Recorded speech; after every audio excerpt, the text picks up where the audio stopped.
What is the difference between a verbal and zero threshold?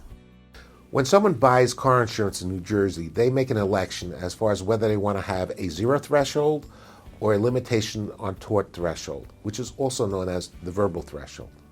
A zero threshold, or no threshold, allows the person to sue for any injuries, including sprains or strains, and non-permanent injuries. But if someone elects to have a limitation on tort threshold, also known as a verbal threshold, they can only sue for permanent injuries that will not heal to function normally again. There's more exceptions. The exceptions generally are death, loss of a fetus, permanent scarring, a displaced fracture, or injury to a body part, function, or system that will never heal to function normally again. Now, that could be something such as a ruptured disc or bulging discs.